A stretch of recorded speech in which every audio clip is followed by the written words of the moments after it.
Later, people would ask Susan Jacobs why she grabbed a stranger's arm that night outside a Korean restaurant in Los Angeles. The answer was simple. She was out of safe choices. 11:47 p.m. on a Friday. 6 blocks from home. Her ex-husband Justin waited under a broken streetlight. Following her. Again. The restraining order had been denied.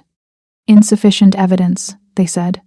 So when she saw the tall man in the black suit standing outside Lotus Garden, she didn't think. She just reached for him. "Please," she whispered, fingers trembling against expensive fabric. "Please walk with me. He's been following me and I'm scared." The stranger didn't pull away. His hand closed around hers, warm, steady, certain. "Just breathe," he said quietly, Korean accent softening the words. "I've got you." What Susan didn't know was that Sim Tae-young had secrets of his own. Dangerous ones. The kind that would almost cost her everything. But to understand why Susan made that choice, you need to know what her life looked like before that night. 3 years of surviving. Not living surviving. Susan was 32, a single mother working 60-hour weeks as an assistant nurse at County Memorial Hospital in Los Angeles. 2 jobs. 1 3-year-old daughter named Kyra. Her mother Martha, whose arthritis was getting worse. And 1 ex-husband who refused to let go. Justin Jacobs. Clean record. Spotless reputation. And absolutely obsessed with making Susan's life hell. For 3 years, Susan had been running on empty. After rent, daycare, utilities, and credit card minimums, she had maybe $300 left each month. For everything else, she studied for her RN certification on 3 hours of sleep, rode 2 buses to work, missed bedtimes, felt like she was failing at everything. But she kept going, because Kyra needed her. Martha needed her, and giving up wasn't an option. Then, 6 months ago, everything got worse. Justin lost his job. His girlfriend Lisa left him. His friends stopped calling. And instead of looking inward, he looked at Susan, blamed her for everything, started showing up at the hospital, following her home, parking outside Martha's house, texting at odd hours, filing frivolous court motions. The police couldn't help. No explicit threats, no physical contact, just terror. Slow, grinding, constant terror.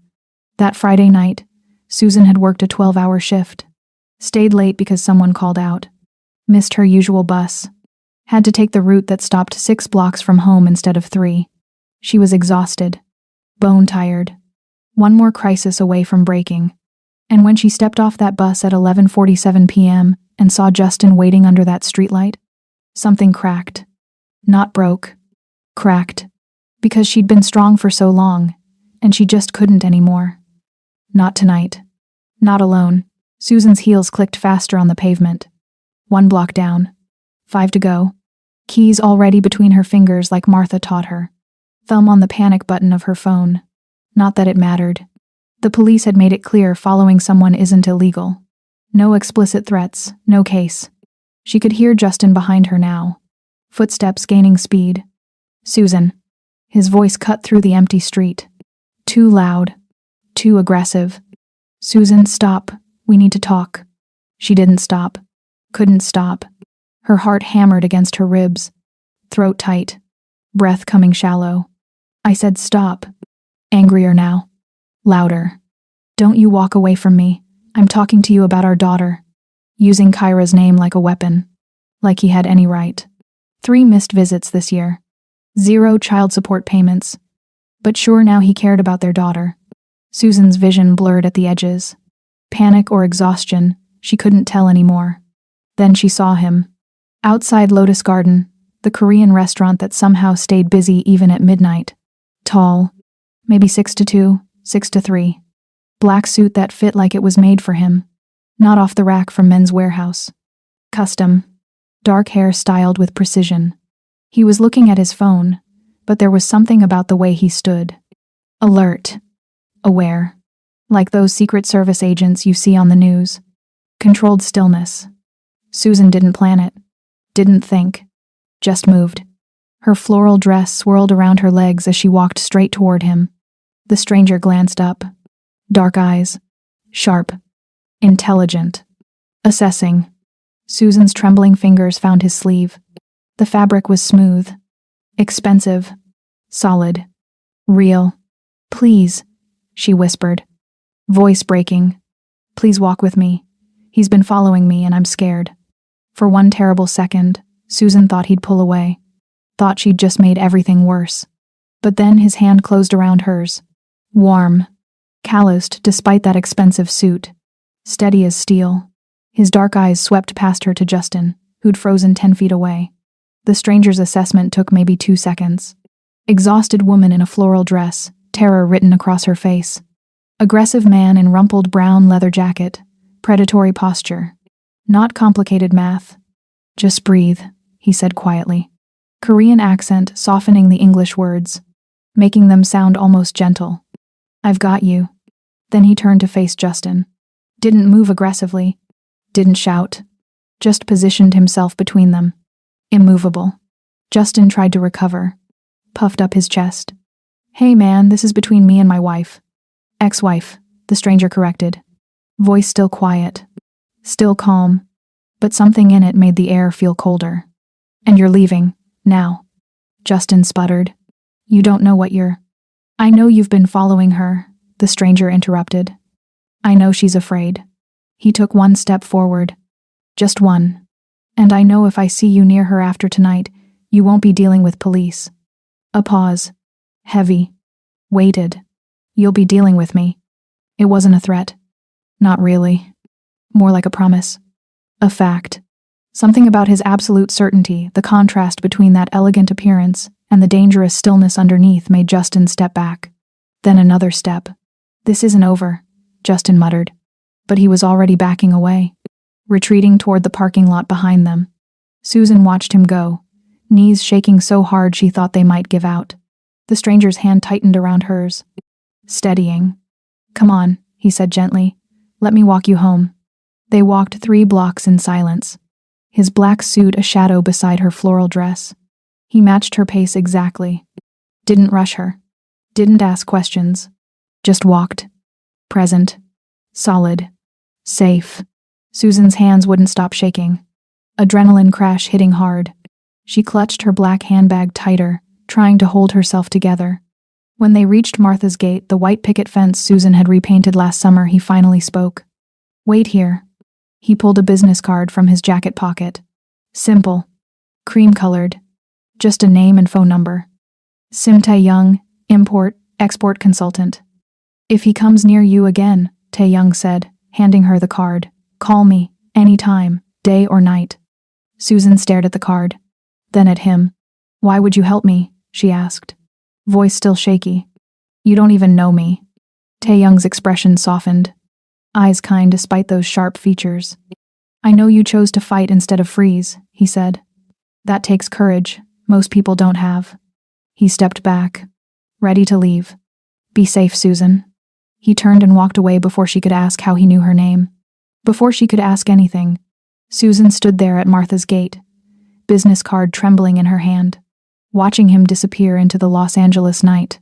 And for the first time in 3 years, she felt something besides fear. Hope. Dangerous, terrifying hope. Have you ever had to choose between 2 risks when there was no safe option? Tell me in the comments. And don't forget to like and subscribe, because Susan's midnight gamble is just the beginning. What she doesn't know yet is that Sim Tae-young has secrets of his own, the kind that will almost cost her everything she's fighting for. That night, Susan barely slept. 3 hours. Maybe. Broken into 20-minute chunks between checking the locks and listening for car engines outside. At 6 a.m., Kyra climbed into bed, small warm body burrowing against her side. "Pancakes, Mama?" Susan's eyes burned with exhaustion, but she smiled anyway. "Chocolate chip?" Kyra's enthusiastic nod made her wild curls bounce. On the nightstand, Tae-young's business card caught the early morning light. Cream-colored. Simple. Just a name and number. Susan stared at it while Kyra chattered about her stuffed elephant Penelope. Import, export consultant. What did that even mean? Downstairs, Martha was already at the stove. The smell of coffee filled the small kitchen. Folgers, the red container sitting on the counter. Martha took one look at Susan's face and poured a second cup. 2 sugars. Cream. Just how Susan liked it. You look like you got hit by a truck, baby, Martha said. Gentle. Concerned. Susan accepted the coffee. Wrapped both hands around the warm mug. Long night. Martha flipped a pancake. Didn't push. Just waited. It was one of her superpowers. Patient silence that eventually broke through any wall. That man who walked you home, Martha said finally. Voice casual. Too casual. He looked like he could end someone's whole career with a phone call. She slid pancakes onto Kyra's frozen-themed plate. Elsa's face disappearing under chocolate chips. Want to tell me about him? Susan focused on her coffee. Nothing to tell. He helped me. That's all. Baby, I saw how you were shaking when you came in. Martha's hand covered hers. Warm. Steady. Just like Tae-young's had been. And I saw how you weren't shaking when he was beside you. Susan's throat tightened. Mama. I'm not saying anything except this, Martha interrupted. Whatever that man is, whoever he is, he made you feel safe. She squeezed Susan's hand. That's not nothing. 10:47 a.m. Kyra was down for her nap. Martha was in the garden, pulling weeds despite her arthritis. Susan sat on her bed, phone in hand. Tae-young's business card on the nightstand. She'd picked it up 17 times already. Now she typed. Deleted. Typed again. This is Susan from last night. Thank you for walking me home. Her thumb hovered over send. What was she doing? He was a stranger. She knew nothing about him except he wore expensive suits and made Justin back down with just his presence. That should terrify her. Maybe it should. But it didn't. Susan hit send before she could overthink it more. Set the phone face down on the Target comforter. Stood up. Walked to the window. The phone buzzed. 90 seconds. That's all it took. Susan's heart hammered as she picked it up. I'm glad you're safe. How are you doing today? Such a simple question. Normal. Like they were friends. Like last night was just a thing that happened, not life-altering. Something cracked in Susan's chest. Not broke. Cracked. Like ice beginning to thaw. She sat back down. Typed carefully. Tired. Kyra wanted pancakes at 6 a.m. His response came quickly. Chocolate chip? Susan stared at her phone. How could he possibly? Then she remembered. She'd mentioned Kyra's favorite breakfast last night. In passing. One sentence while they walked. He'd remembered. Yes, how did you know? You told me. You said she asks for them every Saturday. I did? You did. Susan couldn't remember saying that. Couldn't remember much of anything from those 3 blocks except the feeling of his hand around hers. But he'd listened. Really listened. They texted back and forth for 20 minutes. About nothing. About everything. Martha's arthritis. The weather. How LA traffic was impossible even on weekends. Whether In-N-Out or Shake Shack made better burgers. Nothing profound. Everything meaningful. Susan realized she was smiling. Actually smiling. At her phone. For the first time in months. That night, Susan had another late shift. 11 p.m. finish. She didn't text Tae-young. Didn't call. Didn't ask. But when she stepped off the bus at 11:45 p.m., he was there. Leaning against the Lotus Garden wall. Same spot. Hands in his pockets. Patient. Like he had all the time in the world. Susan's breath caught. How did you? You said late shifts. He interrupted gently. Figured I'd just be here. He straightened.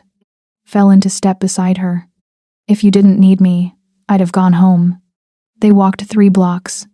Comfortable silence. The kind that doesn't need filling.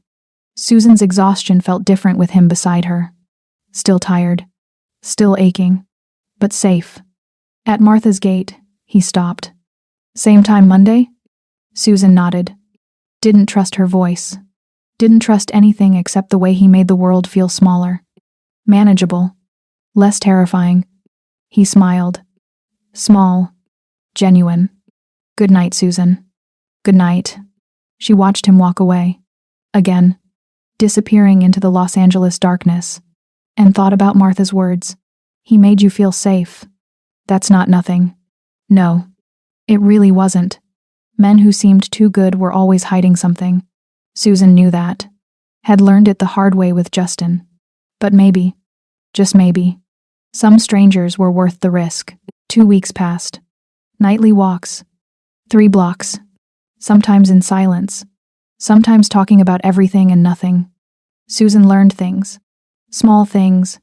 Tae-young grew up in LA, but his parents were from Seoul. He took his coffee black. No sugar. No cream. He had a sister who died young. Didn't elaborate. Susan didn't push. He asked about Kyra's daycare. Remembered her teacher's name was Miss Rodriguez. Asked about Martha's arthritis. Whether the new medication was helping. They laughed. Actually laughed. About bad hospital cafeteria food. About how Kyra insisted Penelope the elephant needed her own seat at dinner. About LA drivers who treated turn signals like suggestions. It felt normal. Safe. Dangerous.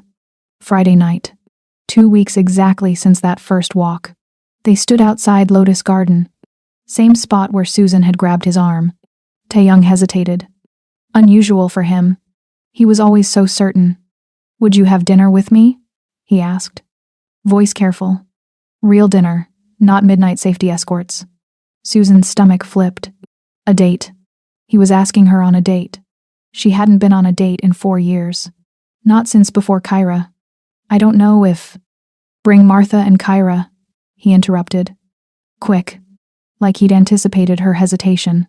"If that makes you more comfortable. Or we can sit by the window where everyone can see us." He met her eyes. "Whatever you need to feel safe." That acknowledgement. That respect for her fear. Her boundaries. That's what made her say yes. "Okay." Voice small. "Saturday, 6 o'clock?" His smile could have lit up the whole street. Saturday, 6 o'clock. Hankook Garden sat in the heart of Koreatown. Neon signs in Korean and English. The smell of grilling meat and kimchi hitting the street. Susan had changed 3 times. Settled on a floral dress. Lighter than the navy one from that first night. Cream background with pale pink flowers. From Target's summer collection 2 years ago. Still nice. Still her. She'd even worn the small gold hoops Martha gave her for her 30th birthday. Felt silly. Nervous. Excited. Terrified. Martha had insisted on coming. Moral support, she'd said. But Susan knew the truth. Her mother was vetting him. Good. She should. Tae-young waited outside. Dark gray suit this time. Slightly less formal than the all-black. Charcoal tie. White shirt. He looked expensive. Polished. But when he saw Kyra, he crouched down. Eye level. "You must be Kyra. I'm Tae-young. Your mom's told me a lot about you." Kyra studied him. Serious. 3-year-olds were brutal judges of character. "Do you like elephants?" Tae-young considered this carefully. "I think elephants are very wise animals. Do you have an elephant?" Penelope. Kyra pulled the stuffed animal from her little backpack. Threadbare. Loved. "She's beautiful," Tae-young said. Completely sincere. "Should we find her a seat at dinner?" Kyra nodded enthusiastically. Susan's heart did something complicated in her chest. Inside, the restaurant buzzed with Saturday evening energy. Families. Couples. The elderly Korean owner greeted Tae-young in rapid Korean. They spoke for a moment. The owner laughed, patted his shoulder, led them to a corner table. Private but visible. Just like he'd promised. The tabletop grill fascinated Kyra. Martha charmed the owner in that effortless way she had. Susan watched Tae-young with her daughter. This man in his expensive suit. Custom-tailored. Probably cost more than her monthly rent. Letting a 3-year-old steal bites of bulgogi from his plate. Teaching her to say delicious in Korean. Mashi soyo. Kyra's attempt was adorable. Completely wrong. Tae-young didn't correct her. Just smiled. Perfect. After dinner, Kyra fell asleep against Martha's shoulder. Full of Korean barbecue and contentment. Martha excused herself. Going to walk her around, let her get some air. Translation, giving them privacy. Susan sipped her water. Dasani bottle sweating condensation. Tried to find courage. "Can I ask you something?" Tae-young set down his tea. "Anything. What exactly do you do?" She met his eyes. "Because men who dress like you and move like you, that's not just import, export." Silence. Long. Heavy. Susan half expected him to deflect. Lie. Change the subject. Instead, he leaned back, met her gaze directly. My father built a business protecting Korean immigrants in LA, he said. Voice steady. Some of that business wasn't legal. He didn't look away. When he died 15 years ago, I inherited everything. The legitimate operations and the complicated ones. Susan's heart hammered. I've spent the last 5 years transitioning everything to legal, clean businesses. He paused. But my past is documented. If someone looked hard enough, they'd find arrests that were dismissed. Business partnerships with people who went to prison. Properties held through shell companies. His jaw tightened. I'm not that person anymore. But I was. And that past doesn't disappear just because I changed. Susan should have been scared. Should have grabbed Kyra and run. Instead, she heard herself talking. About Justin. About the affair during her pregnancy. How she'd found out from a coworker at County Memorial. Sarah from pediatrics. Awkward. Pitying. I thought you should know. About Lisa. Her former best friend. Who'd helped pick out Kyra's nursery colors. Mint, green, and cream. Who'd thrown her baby shower. Who'd been sleeping with her husband the entire time. About 3 years of double shifts. Crushing debt. The restraining order denied for insufficient evidence. Justin's stalking that never quite crossed legal lines. Sometimes I'm so tired, Susan whispered. I forget what it feels like not to be afraid. Taeyoung's hand moved across the table. Stopped just short of touching hers. Respecting her space. You shouldn't have to be tired and afraid, he said. Voice low. Fierce. You shouldn't have to choose between safety and surviving. I can help with that. Why would you want to? The question came out broken. Desperate. His answer was simple. Because when you grabbed my hand 2 weeks ago, you reminded me that protection isn't about power, it's about showing up. He smiled. Small. Sad.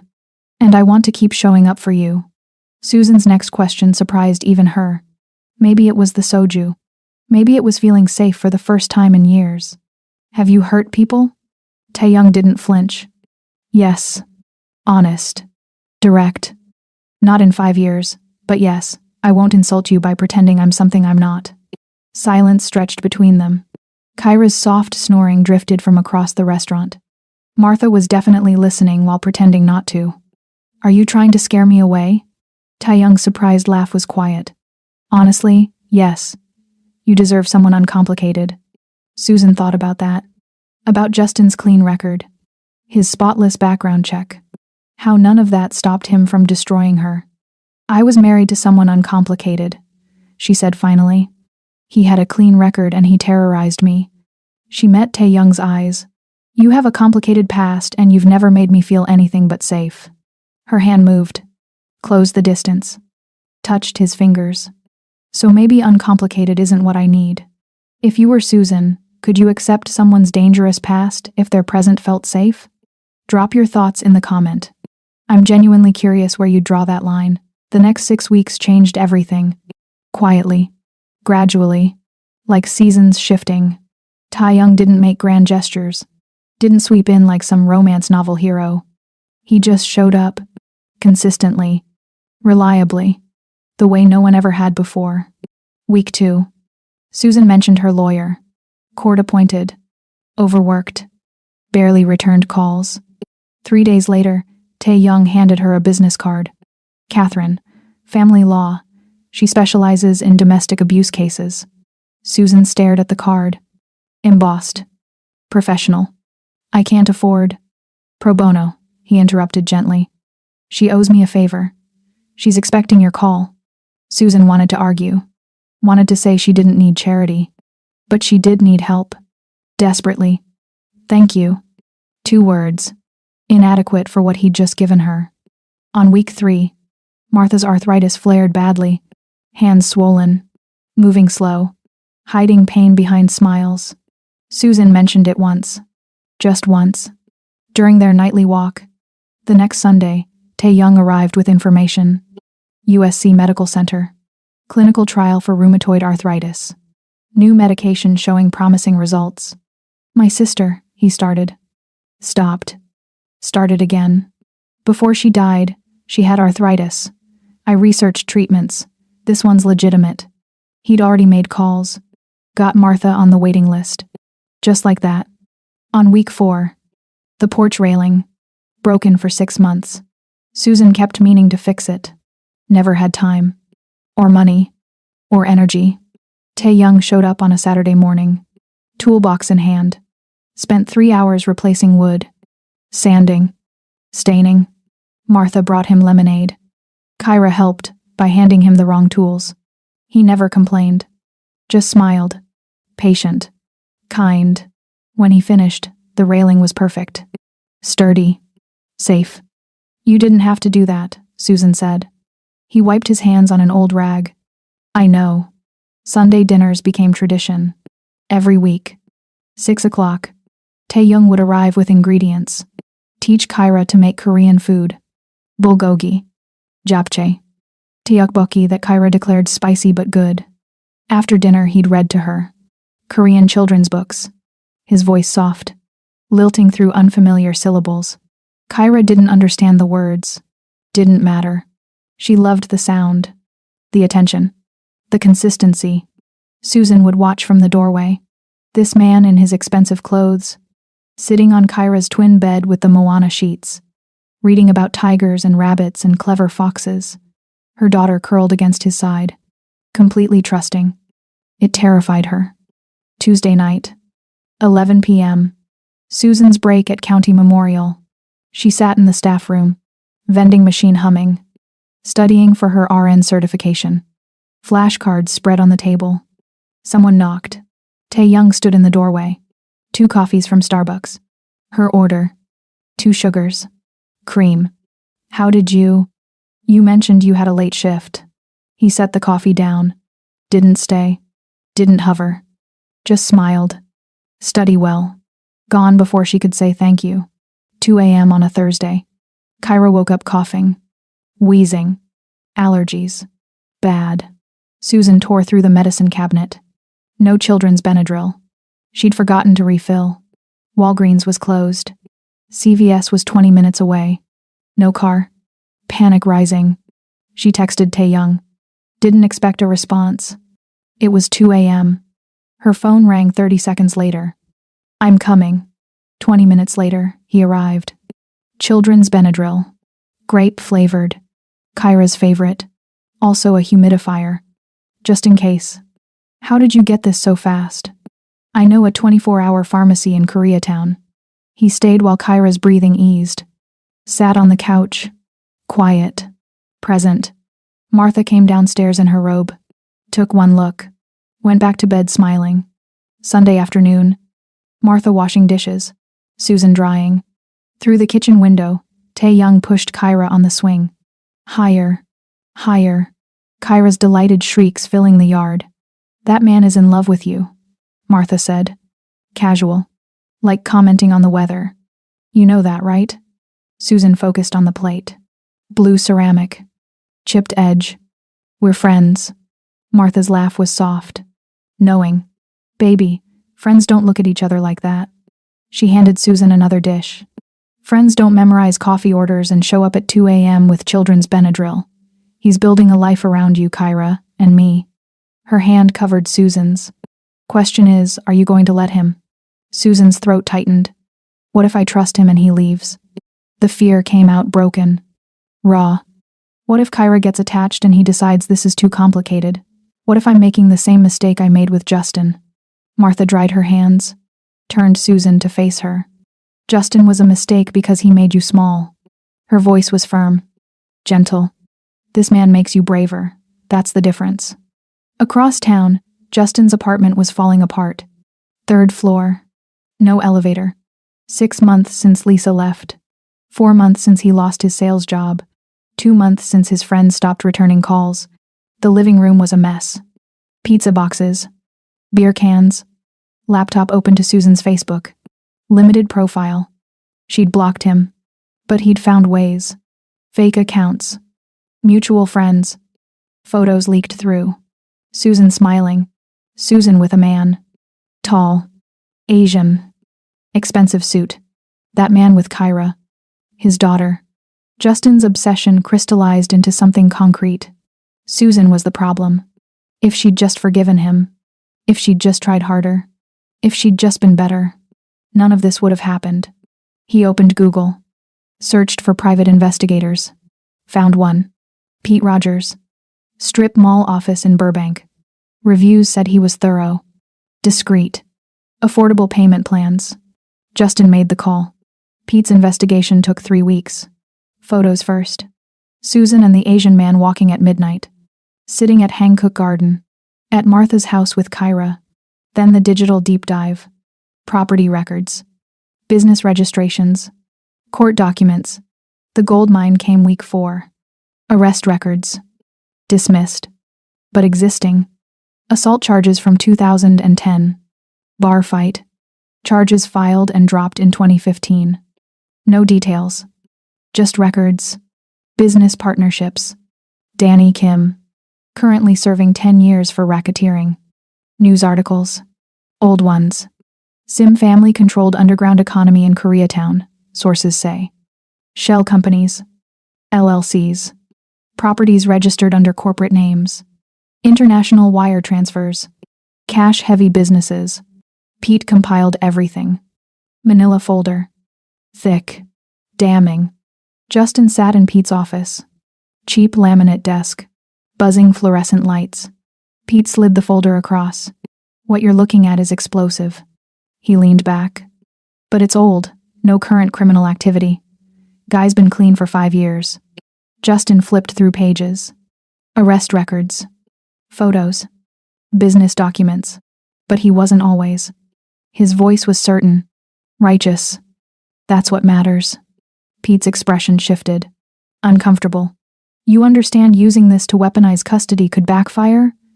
Judges don't like parents playing gotcha. Justin closed the folder. I'm protecting my daughter from a criminal. Completely convinced.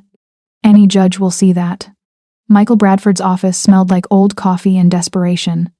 Ambulance chaser. Payment plans. Billboard on the 101. Injured? Call Bradford. But he'd take family law cases. For the right price. Justin showed him Pete's folder. Michael read carefully. Slowly. This is circumstantial and old. He looked up. But in family court, perception matters. He smiled. Shark-like. We can file emergency custody modification. Claim mother exposes minor to dangerous associates. They drafted the motion together. Known criminal history.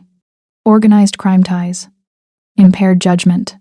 Child welfare concerns. Michael's strategy was simple. We're not saying he's currently criminal. We're saying his past demonstrates dangerous connections that put Kyra at risk. Mother's choice to involve him shows poor judgment. Perfect. Legal. Devastating. Tuesday afternoon. Certified mail arrived. Susan signed for it. Didn't think much about it. Probably something from the hospital. Insurance paperwork. Martha was in the living room with Kyra. Crayons. Coloring books. Doc McStuffins on TV. Susan opened the envelope at the kitchen table. The words blurred. Emergency motion for custody modification. Respondent mother engages in relationship with Sim Tae-young, individual with documented criminal history. Exposes minor child to dangerous environment. Attached photos. Her and Tae-young. Walking. Eating. Smiling. Arrest records. News articles about his father. Business documents. Everything. Weaponized. Susan's hands shook. Breath came short. Room tilting. Baby, what is it? Martha's voice. Concerned. Closer. Susan couldn't speak. Just handed her the papers. Watched her mother's face change. Shock. Anger. Fear. He found out about Tae-young, Susan whispered. Voice breaking. Justin's trying to take Kyra. Susan left Kyra with Martha. Drove to downtown LA. Hands shaking on the wheel of her old Honda Civic. Check engine light on. Always on. She'd never been to Tae-young's office. Never asked. Never wanted to intrude. Now she had no choice. The building was glass and steel. Gleaming. Expensive. The kind of place that made her floral Target dress feel inadequate. 15th floor. Import. Export. Legitimate. Legal. She hoped. The receptionist looked up. Polished. Professional. Can I help you? I need to see Tae-young. Sim Tae-young. Her voice cracked. It's urgent. Something in Susan's face must have shown. The receptionist picked up the phone. Spoke quietly. He'll be right out. 30 seconds. Tae-young appeared. Surprise on his face. Then concern. One look at her. That's all it took. What happened? Susan couldn't speak. Just handed him the envelope. Court documents. PI photos. Everything. Watched his face as he read. Jaw tightening. Muscle jumping in his cheek. The manila folder with Pete's full report. His entire past. Catalogued. Weaponized. Presented as evidence of her unfitness. He didn't speak. Just walked to his office. She followed. Floor-to-ceiling windows. LA sprawling below. Downtown traffic. Endless. Tae-young stood there. Silent. Looking out. When he finally spoke, his voice was controlled. Strained. Your lawyer, what did she say? Susan's composure cracked. She said if I stay with you, I'll lose Kyra. The words came out broken. Desperate. She said Justin's motion is manipulative and probably won't succeed, but it might. She said no judge wants to risk putting a child in danger, even perceived danger. She said family court isn't about fairness, it's about eliminating risk. Her voice broke completely. And you? Your risk. Tae-young turned. She saw something new in his eyes. Fear. Not of Justin. Not of consequences. Fear of losing her. Then I'll step back. His voice was quiet. Final. Completely. I'll disappear from your life until after the hearing. I'll provide statements. Character references. Documentation of legitimate businesses. He moved closer. Didn't touch her. But I won't give Justin ammunition. I won't be the reason you lose her. That's not fair. Fair doesn't matter. Fierce now. Intense. Kyra matters. You matter. I love you both enough to walk away if that's what keeps her safe. Susan's world stopped. You love me? Tae-young's hands framed her face. Gentle. Certain. I fell in love with you the night you grabbed my hand instead of running. His thumbs brushed her cheekbones. I fell in love with your courage, your strength, the way you show up for everyone who needs you. His voice softened. I fell in love watching you be a mother to Kyra, a daughter to Martha, a nurse to strangers. He leaned his forehead against hers. So yes, I love you, which is exactly why I'm leaving. Tears spilled down Susan's cheeks. His thumbs caught them. Wiped them away. What if I don't want you to leave? His whisper was devastated. Then I'm begging you to want something different, because I can't be the reason you lose your daughter. Susan stepped back, creating distance. Physical space to think. She took a long breath, made a decision. No. Her voice was stronger now. Clearer. I'm not doing this. Tae-young looked confused. Susan, I'm not letting Justin terrorize me. She met his eyes. I'm not letting fear make my choices. I'm not sacrificing the first real relationship I've had in 3 years because my ex-husband hired a PI. She moved closer. I'm going to fight. If you fight and lose, then I lose fighting for something real. She grabbed his hands. Instead of losing by giving up, I'm asking you not to leave. I'm asking you to stand beside me through this. Her voice steadied. But I need to know, are you willing to have every detail of your past examined in open court? Are you willing to be judged? Questioned? Have your father's history thrown at you? She paused. Because that's what Justin will do. Tae-young's hands came up, framed her face again. I've been judged my entire life. His voice was quiet. Certain. By police, by community, by business partners, by people who see a Korean last name and assume Yakuza connections. He smiled. Sad. Determined.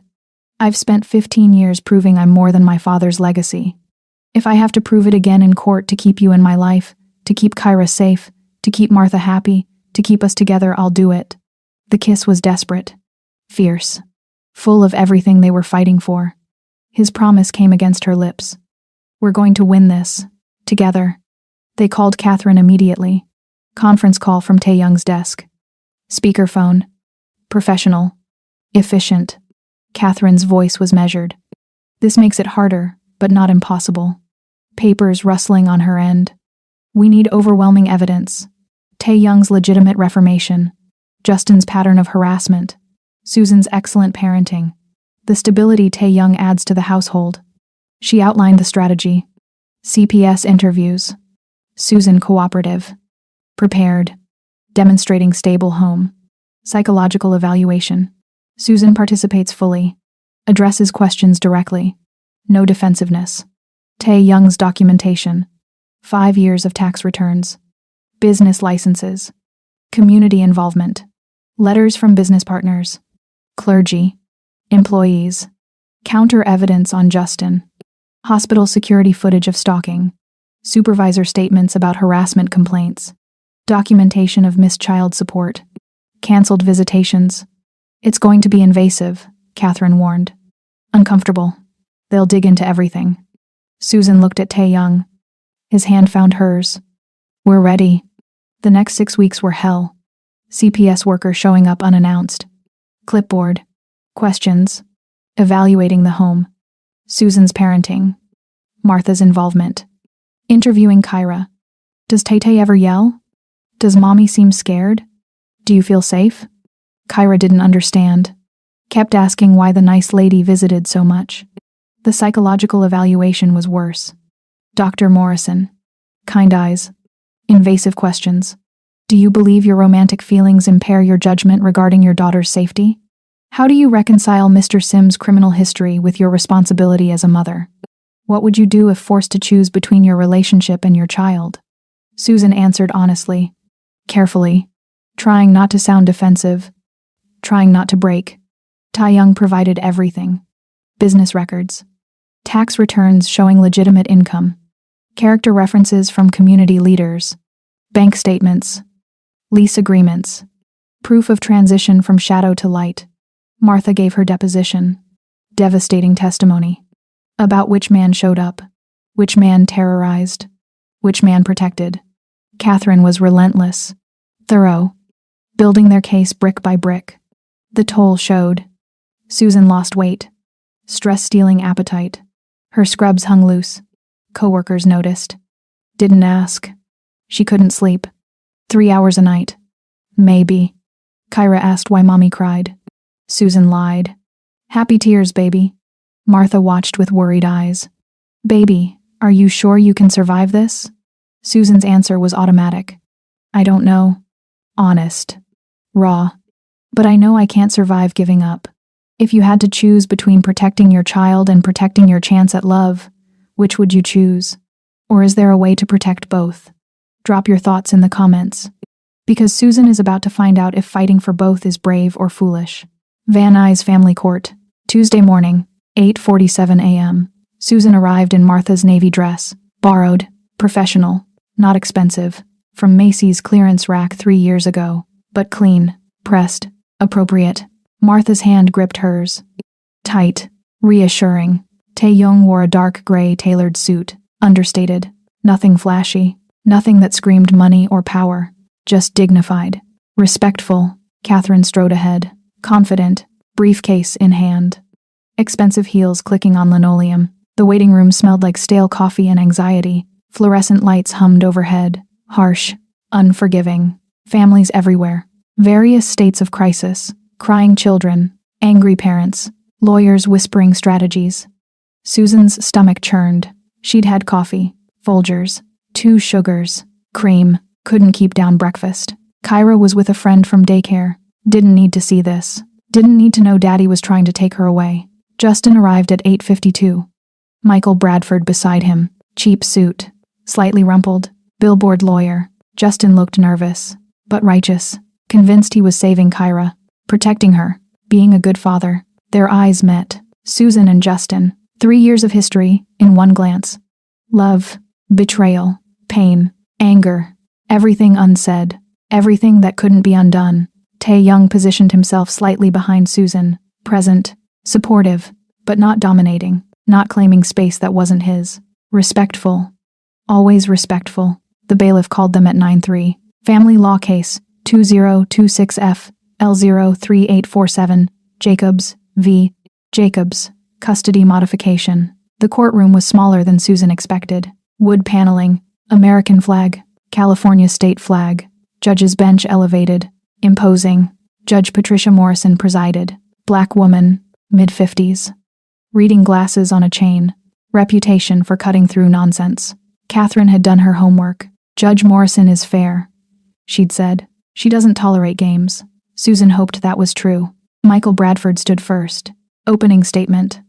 Your Honor, this is a simple matter of child safety. His voice carried false sincerity. Miss Jacobs has introduced a man with documented criminal history into her minor daughter's life. He gestured to Tae Young.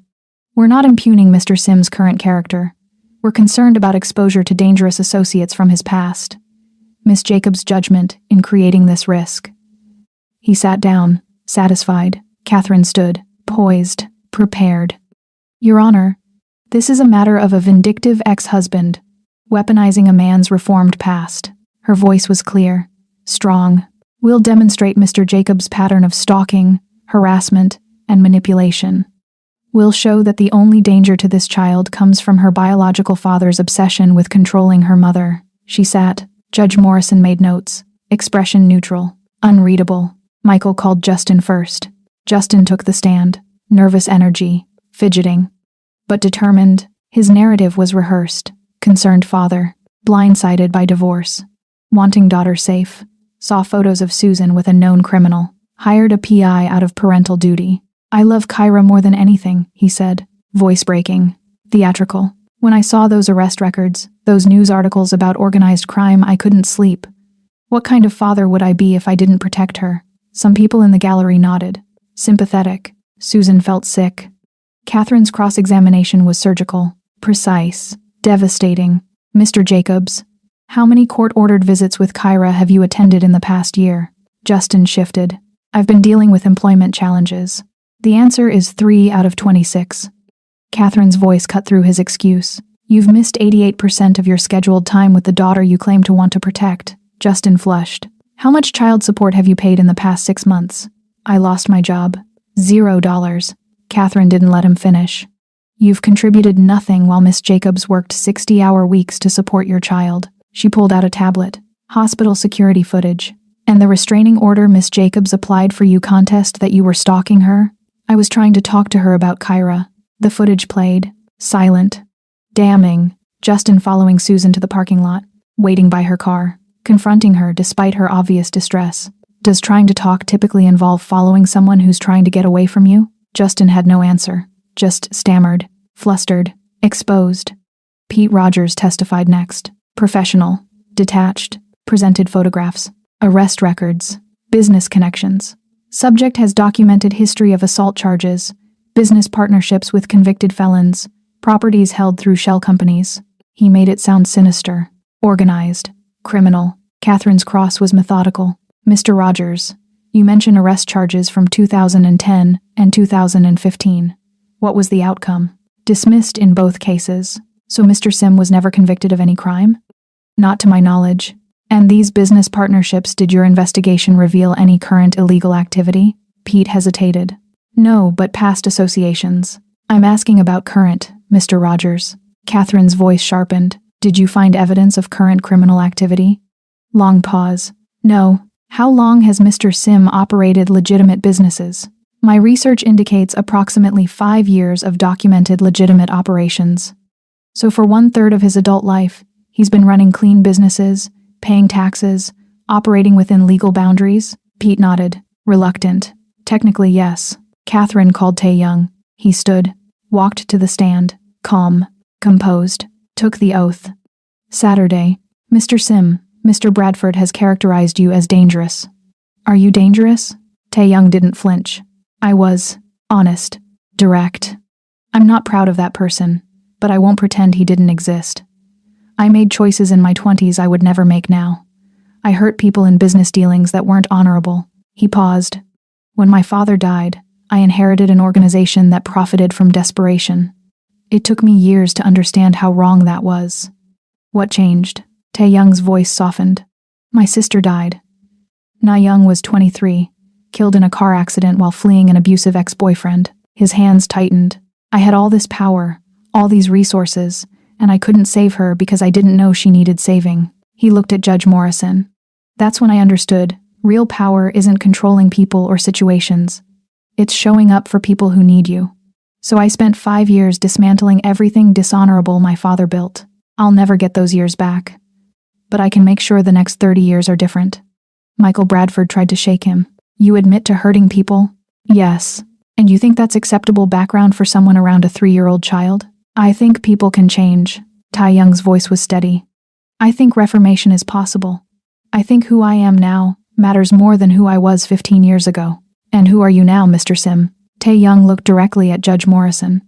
I'm someone who reads Korean folktales to Kyra before bed. I'm someone who fixed Martha's porch railing and researched arthritis treatments.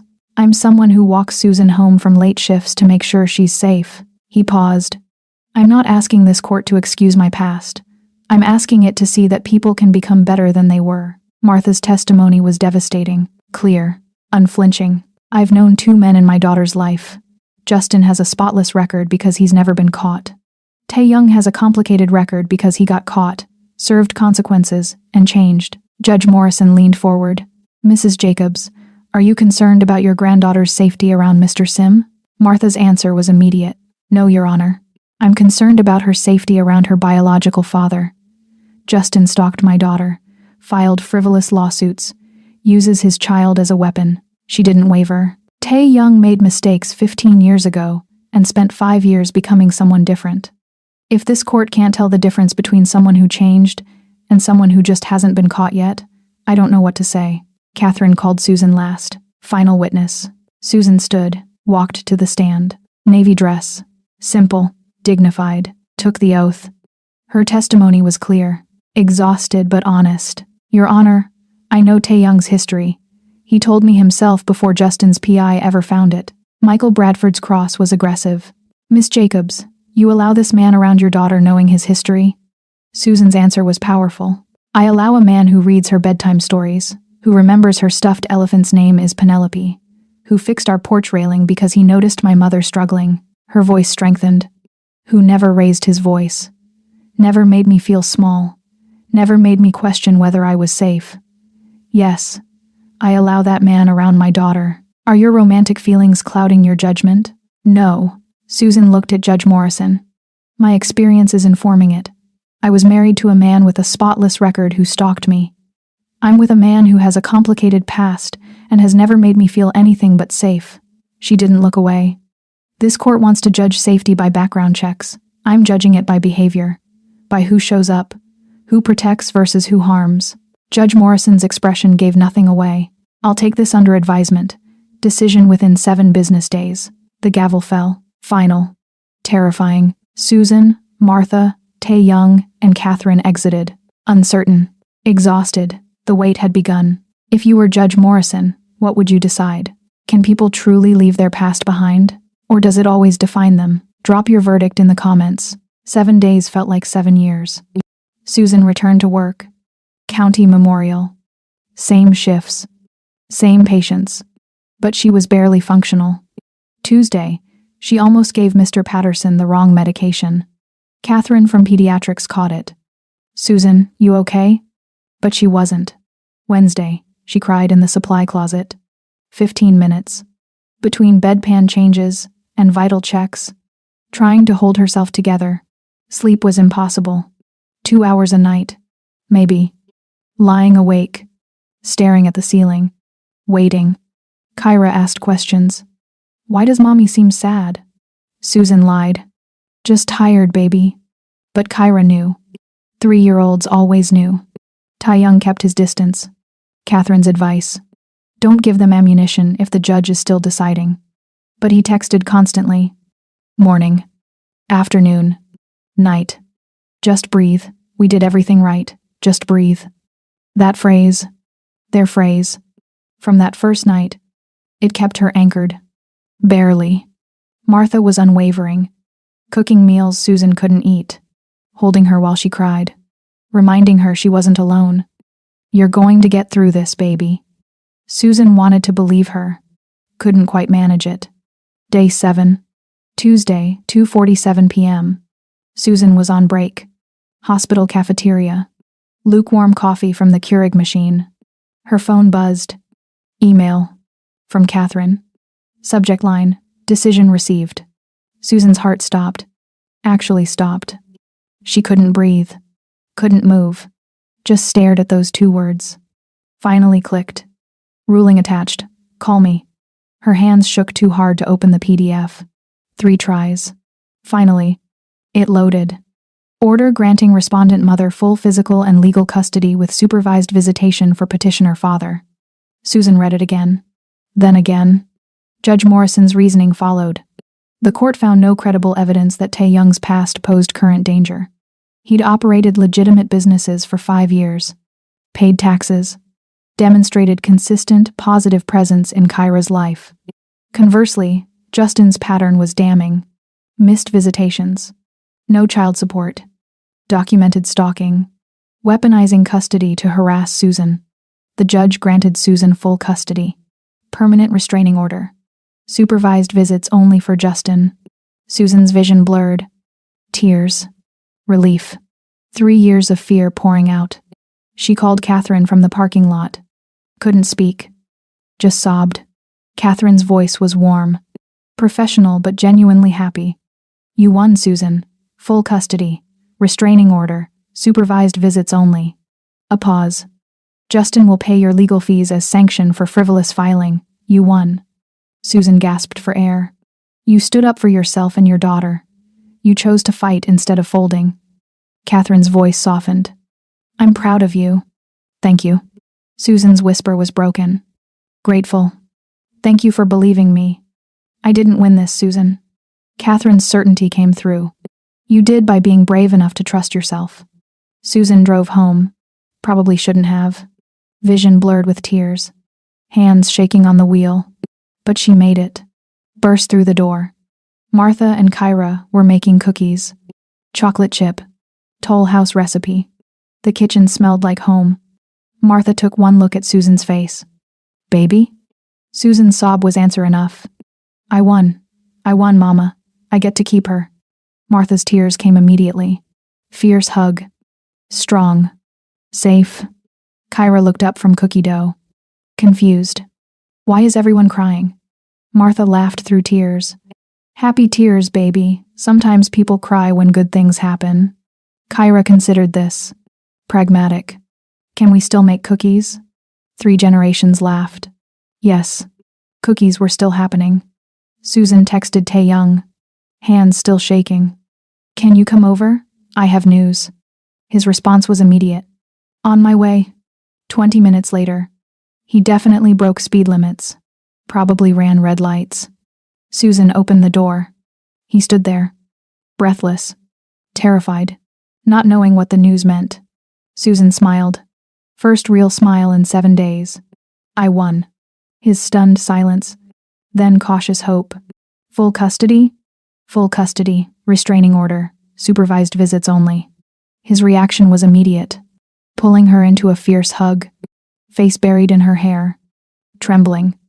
You're safe now. Kyra's safe. You're both safe. Susan realized something. He was crying. This dangerous, controlled man. Crying in her mother's doorway. She held him tighter. Whispered back. We're safe. All of us. 6 months later, everything had changed. Martha lived in a renovated guest cottage. Tae-young's property in Pasadena. Near Old Town. Beautiful. Quiet. Her arthritis had improved. Clinical trial treatments working. She had a garden now. Tomatoes. Herbs. Flowers blooming. Yellow roses. Her favorite. Hosted weekly book club. Friends. Laughter. The retirement she deserved. Susan was promoted. Charge nurse at County Memorial. RN certification complete. Leading overnight shift. Respected by colleagues. Financial stability. For the first time in her adult life. No more counting pennies. No more choosing between bills. She could breathe. Actually breathe. Kyra thrived. New school. Better district. Friends for playdates. Ballet classes on Saturdays. Pink tutu. Endless energy. No more nightmares. No more asking why Daddy didn't visit. She was happy. Secure. Safe. Tae-young's businesses were fully legitimate. Board member of the Korean American Business Association. Donated to domestic violence shelters. Employed 70 people. Fair wages. Benefits. He'd become exactly what he'd worked 5 years to be. Honorable. Legitimate. Good. Justin had mandated therapy. Supervised visitation twice monthly. Mostly unused. Showed up maybe 30% of the time. Working in phone sales. Living with roommates in the valley. Less angry. Not redeemed. But less dangerous. The restraining order held. No direct contact with Susan. All communication through family court portal. Supervised exchanges.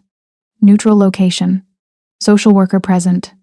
It wasn't perfect, but it was safe. Sunday evening. Susan's favorite time. Dinner at Tae-young's house. They'd moved in together 4 months ago. Gradual. Careful. Right. Martha's cottage glowed through the kitchen window. Warm lights. Safe. In the living room, Kyra taught Tae-young ballet. His solemn attempts to pirouette. Her delighted giggles.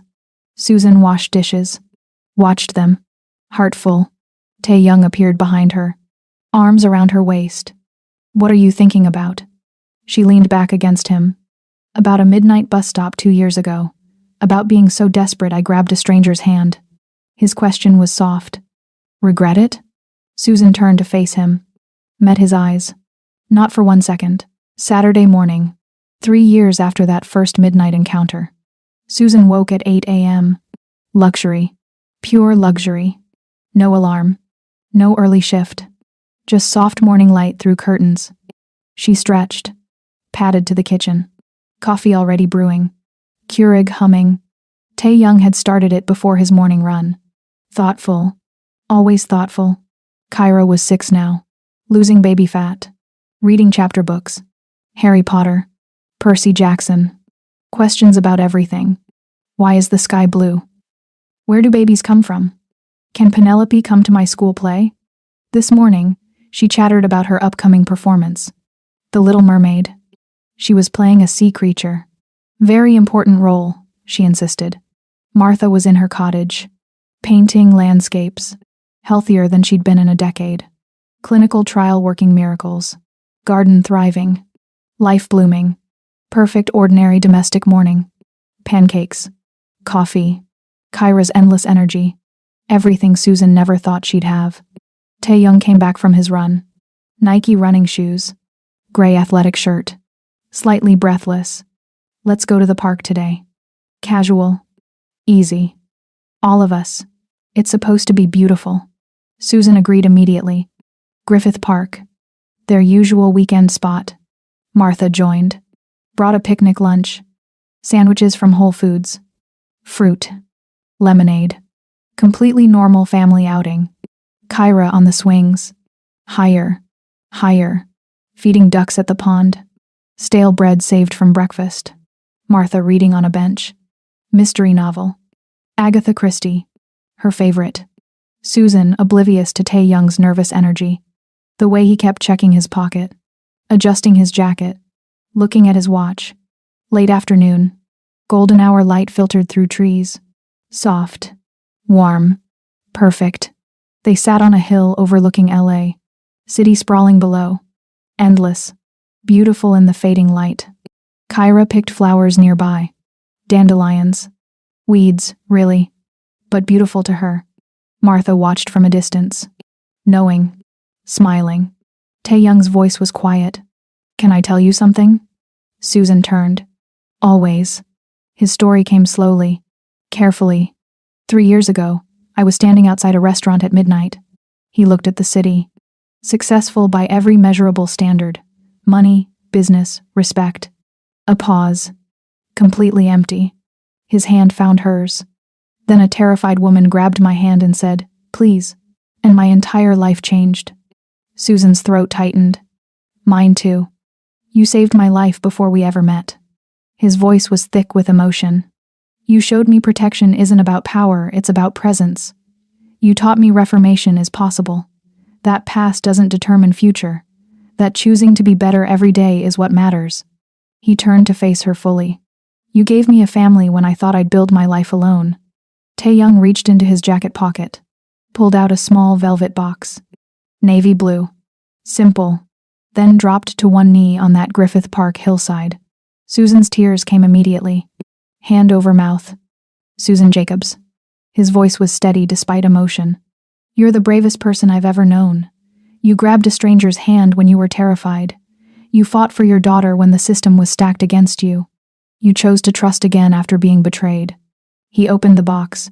You built a family from courage and hope, and stubborn refusal to give up. Will you let me spend the rest of my life trying to be half as brave as you are? His eyes met hers. Will you marry me? Before Susan could answer, a delighted shriek. Appa, did you ask her yet? Kyra. Running over.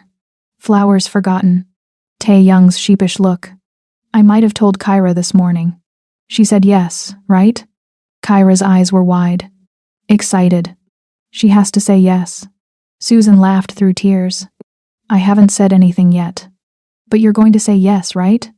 Kyra's practical wisdom at 6.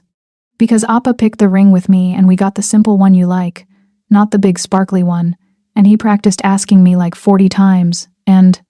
Susan interrupted, looking at Tae-young. You practiced on our 6-year-old? His defense was immediate. I wanted to get it right. Susan pulled Kyra into her lap, kept one hand in Tae-young's. Addressed Kyra first. What do you think? Should I marry Appa? Kyra's assessment was solemn. Serious. Yes, because then he'll really be my family forever. No takebacks. Susan's heart cracked. Wide open. Baby, we're already family. Forever. No takebacks. Kyra shook her head. But if you marry him, everyone will know. Like, official. Susan looked at Tae-young. Still on one knee. Patient. Loving. Certain. Her answer came easy. Clear. Yes. She smiled through tears. Yes, I'll marry you. 1,000 times yes. Tae-young slid the ring on her finger. Simple platinum band. Single diamond. Exactly her style. Not flashy. Not expensive looking. Just perfect. The kiss was gentle. Reverent. Kyra made exaggerated gagging sounds. Gross. But she was smiling. Martha appeared. Phone in hand. Tears streaming. I've been recording for 10 minutes, don't mind me. Family group hug on that Griffith Park hillside. 4 people who chose each other. Built family from courage and love. Refusing to give up. Kyra's satisfied declaration. Now we're really, really official. Tae-young laughed. Really, really official. Susan kissed Kyra's head. Forever, no takebacks. That evening, after Kyra asleep, after Martha gone to her cottage, Susan and Tae-young sat on the back porch, his arms around her, ring catching starlight. Simple, beautiful, real. Do you ever regret it? His question was soft. That night you grabbed my hand?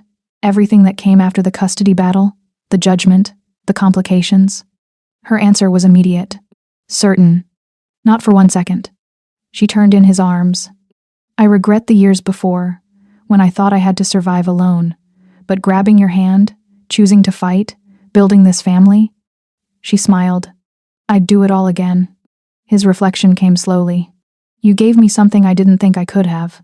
Voice thick. A reason to be better than my past. A family that chose me knowing exactly who I was. Her truth matched his. You gave me safety without control. Partnership without surrender. She touched his face. You made me believe I deserved more than just surviving. Comfortable silence.